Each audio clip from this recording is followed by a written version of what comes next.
We don't know if they're Trump supporters or protesters being led out of this arena right now. But just moments ago, a very large crowd of supporters, protesters, media, it was simply rocking back and forth. The mood was toxic from the beginning. 6,000 Donald Trump supporters had traveled to Chicago to rally for the GOP frontrunner. But moments before the rally was set to begin, a Trump official appeared on stage and abruptly told the crowd that the event was off. Mr. Trump just arrived in Chicago, and after meeting with law enforcement, has determined that for the safety of all the tens of thousands of people that have gathered in and around the arena, tonight's rally will be postponed. Trump supporters were shocked. The protesters erupted in cheers. And that was the exact moment when the violence began. A campaign rally turned into an angry scrum.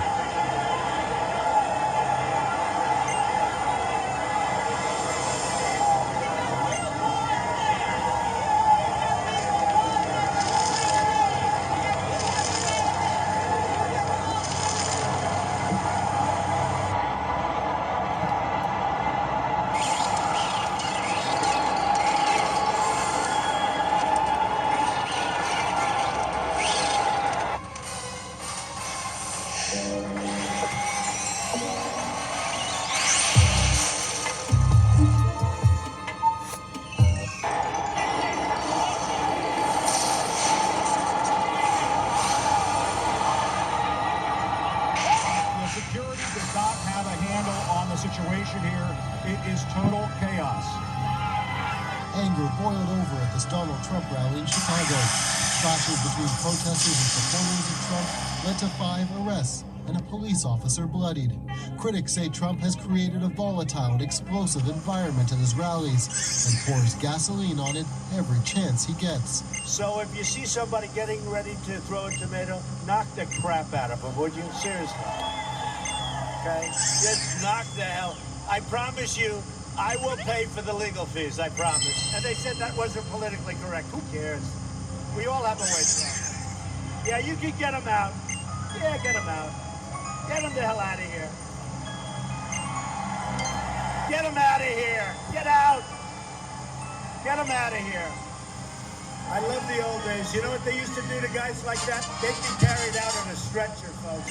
Like to punch him in the face, I'll tell you. Following the news that former KKK leader David Duke was supporting Donald Trump, a group of Black Lives Matter protesters interrupted a Trump rally in Virginia.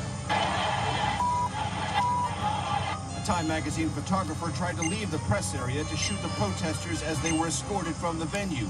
He was then thrown to the ground by a Secret Service agent.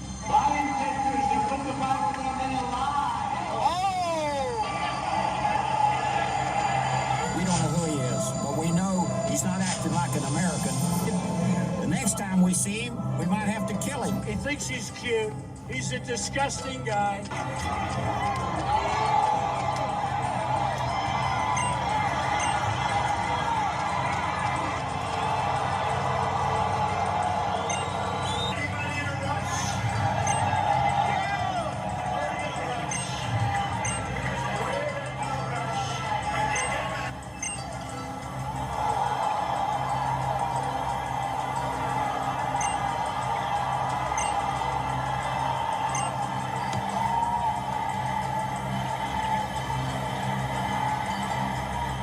Trump's populism was increasingly seen as coupled with a strongman mentality.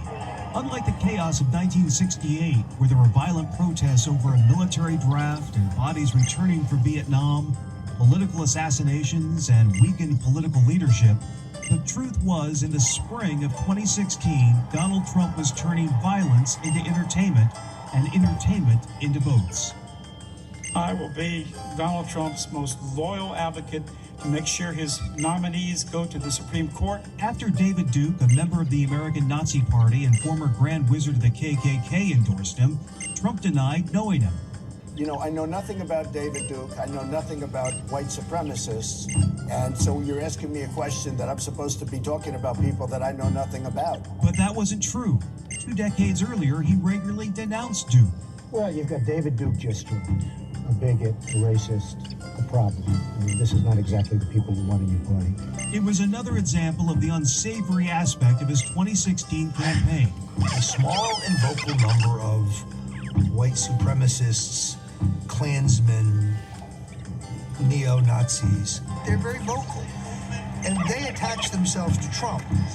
Trump blamed thugs and Bernie Sanders supporters for the unrest. Look, it's a Bernie person. It's a Bernie. Hello, Bernie. Hey, Bernie, get your people in line, Bernie. Sanders, Hillary Clinton, and Trump's remaining GOP opponents denounced him for stirring the violence. Donald Trump is a pathological liar.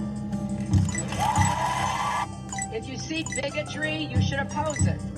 If you see violence, you should condemn it. The job of a true leader is not to stoke people's anger. Donald Trump has created a toxic environment. Encouraging violence is wrong.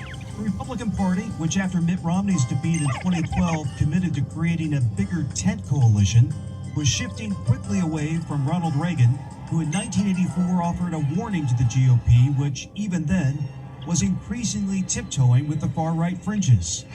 We don't lump people by groups or special interests, and let me add, in the party of Lincoln, there is no room for intolerance, and not even a small corner for anti-Semitism or bigotry of any kind.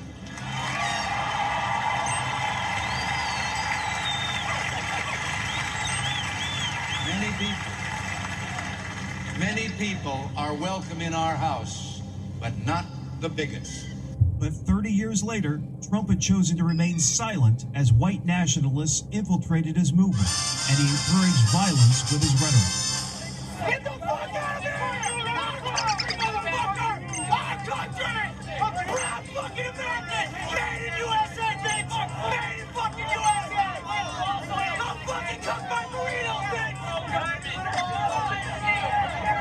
Don't fucking make my tortilla, motherfucker! And build that fucking wall for me! A protester rushed at Trump at a rally in Ohio the day following the Chicago chaos. The Secret Service surrounded the candidate, who seemed unfazed by the anger he was stirring. As the rhetorical ratchet was cranked up, many voters across the country were left with the feeling that they were lost in America.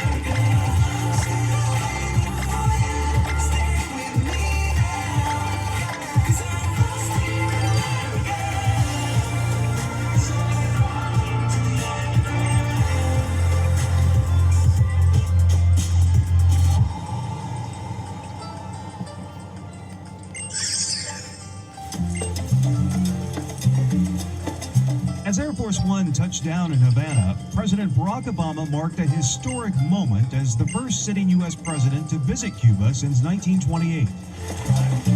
The goal, to normalize relations with the communist nation just 400 miles from Florida.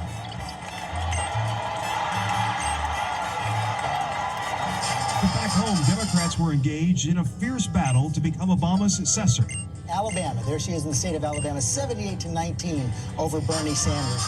In the state of Georgia, 72-28, more than half the voters in Georgia African American. Tennessee, same story, 63-35, Hillary Clinton over Bernie Sanders. This was a big one in Texas. Hillary Clinton also beating Bernie Sanders. You see that number, 68-31. Strong Hispanic vote there as well. Home state of Arkansas, lived there for 18 years. Hillary Clinton 69 over 27 for Bernie Sanders. And in that pivotal swing state of Virginia, 64 Hillary Clinton, 35 Bernie Sanders. The contest between Hillary Clinton and Bernie Sanders seemed over on the night of Super Tuesday, when Clinton won most of the delegates, fueled by strong African-American support. We know we've got work to do, but that work is not to make America great again. America never stopped being great.